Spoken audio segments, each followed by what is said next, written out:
66 million years ago, the worst day in the history of life was dawning. The killer came from the south at a sharp angle, hurtling toward Earth at 3 times the speed of a bullet.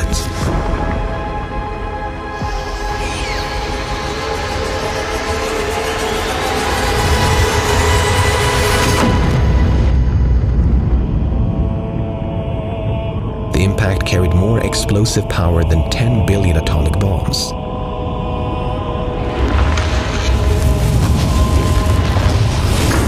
For over 20 minutes, the entire Earth became hotter than a broiling oven as molten debris rained down, igniting global wildfires.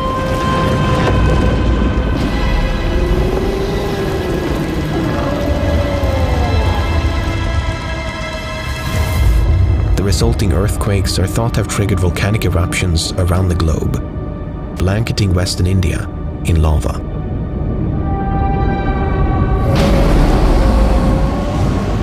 The final blow came as giant clouds of dust shrouded the Earth, starving life of sunlight for up to 15 years.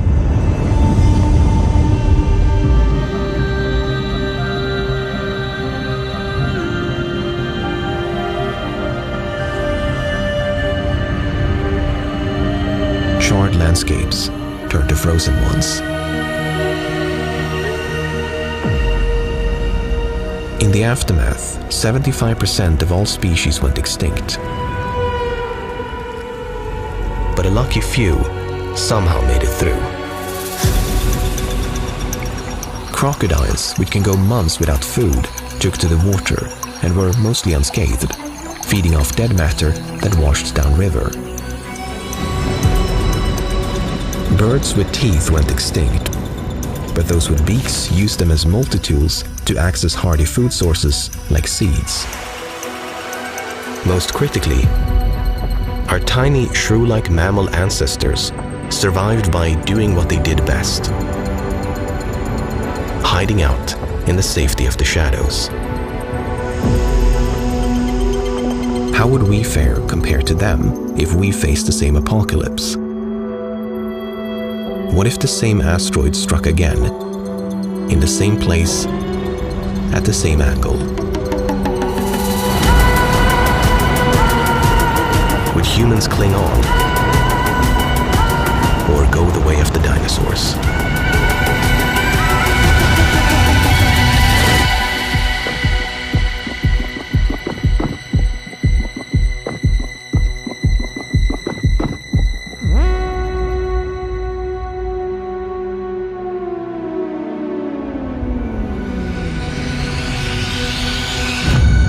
In a flash, Central America and the southern United States would be vaporized by the blast.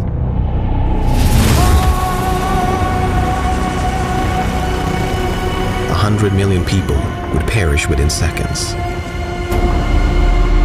The sound of the impact alone would be enough to kill anyone standing 1,500 kilometers away. Within minutes, magnitude 9 to 11 earthquakes would ripple across the Earth, stronger than any in recorded history. Giant 100-meter-tall tsunamis would scour the coasts and flood up to 100 kilometers inland, enough to drown over 3 billion people. The bulk of debris would fall on the United States, putting hundreds of millions more at risk. For anyone far enough away, the quaking would send a violent message: to get underground before the molten rains came.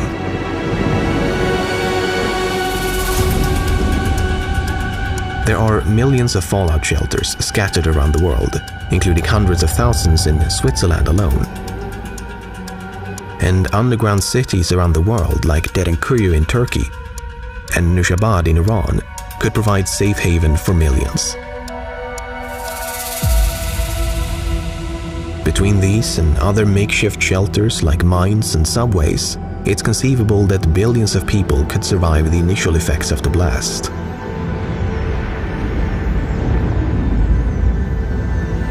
But even assuming they weren't destroyed in the violent earthquakes, Few of these shelters are designed to be self-sufficient for periods of months or years. Fiery debris and acid rain would fall from the sky for years after the impact, making any open-air activity possibly deadly for long periods.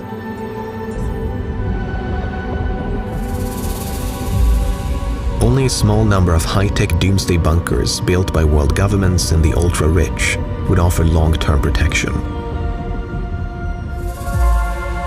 The Raven Rock Mountain Complex in Pennsylvania, maintained by the US government, is said to contain 3-story buildings and its own water reservoirs, with enough space to house thousands of people.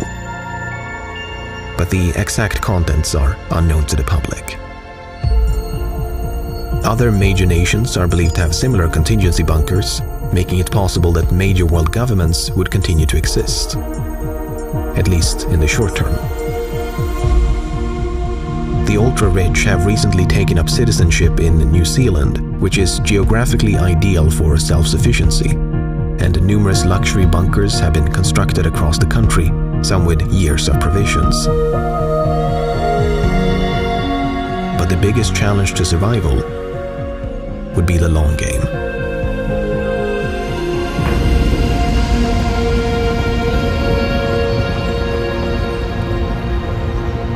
The all-consuming dust cloud would cause crops to fail worldwide. Food stocks would eventually deplete, and freshwater sources would become contaminated by poison rain.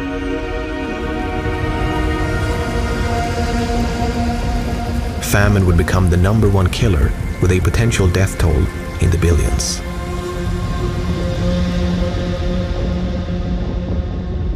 But even in this harsh post-impact environment, we could find ways to adapt. Some could potentially survive by harvesting fungi, which don't rely directly on sunlight to survive, and proliferate widely after deadly fires.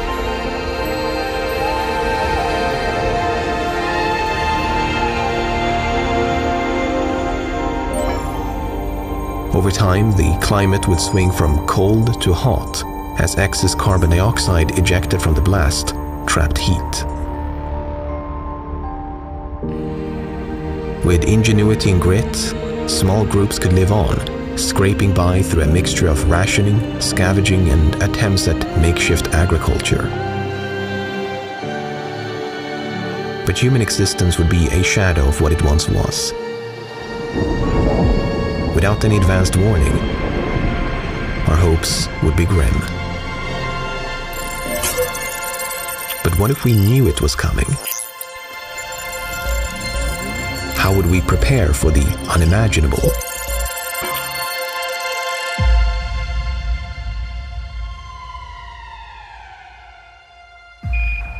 In September 2022, NASA's DART satellites slammed into a tiny asteroid 11 million kilometers away. The impact was a massive success, slowing the asteroid's orbit by 32 minutes. Both the Hubble and James Webb Space Telescopes snapped images of the resulting plume of debris. Photo evidence that we now have the power to save our planet from catastrophe. But not all space rocks are created equal. The tiny asteroid hit by NASA was only a fraction of the size of the dinosaur killer. This asteroid was over 10 kilometers across, larger than Mount Everest. Deflecting a monster like this is a much bigger problem. Impacting them runs the risk of breaking the asteroid into smaller, equally deadly pieces.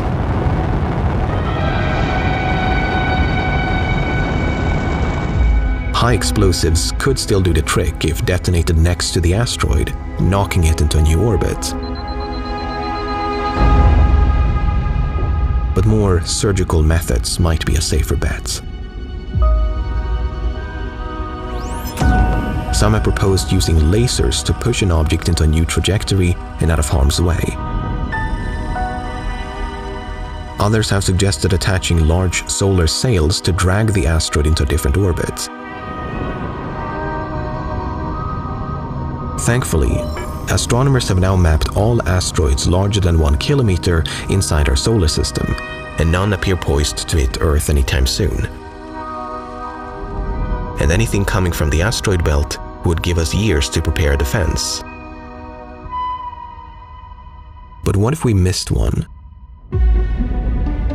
We have no catalog of large asteroids that could come from outside the solar system. They could arrive suddenly at high speeds with very little warning. Whether we had a few months or many years to prepare a deflection mission, we would need a backup plan.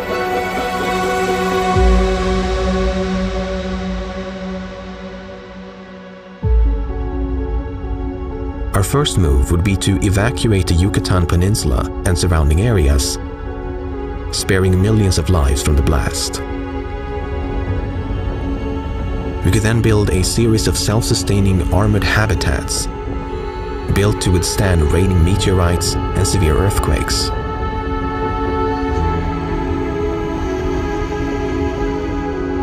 Mine shafts and deep caves could be repurposed into underground cities, powered by nuclear reactors, sustaining vertical farms.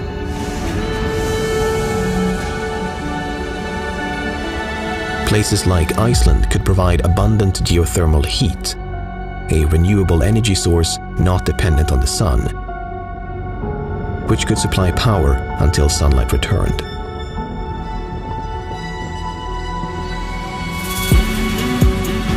There are over 20,000 kilometers of subway tunnels around the world. These could be transformed into a network of tunnel cities that could theoretically house over 1 billion people. A trove of seeds, livestock, data, and natural resources would be critical to preserve. Fortified vaults could be placed around the world, patiently guarding their treasures, awaiting the uncertain return of their creators. But the most important resource to save would be water. To preserve it from acid rain contamination, deep water silos could be dug to house vast reservoirs, lined with acid-resistant materials, then sealed to protect from the elements.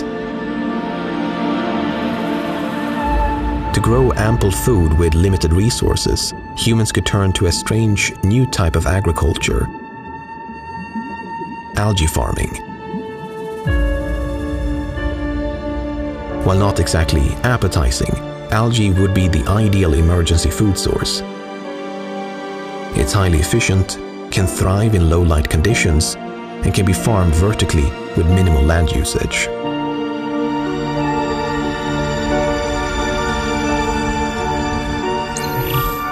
With multiple years to prepare, there would be one last Hail Mary solution to try: to leave Earth behind.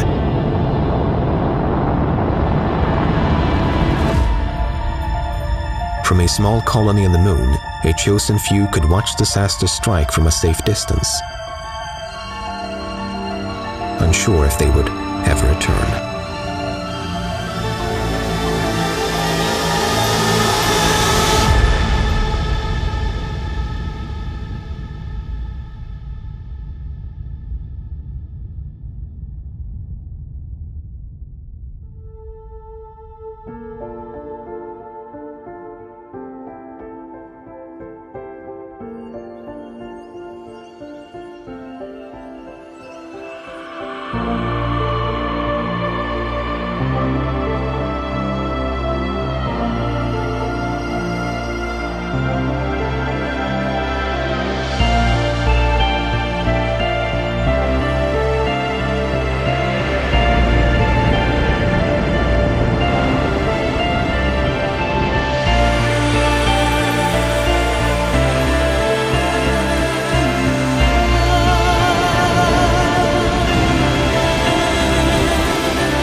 In 2018, a former NASA engineer grew concerned about information overload and distortions in the information landscape.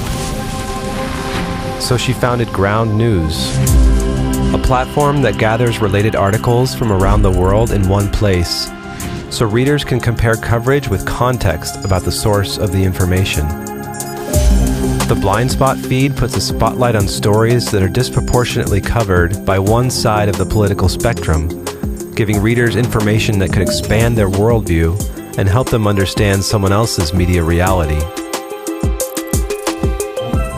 The platform empowers readers to think critically about the information we consume and take control over our relationship to the news and to each other.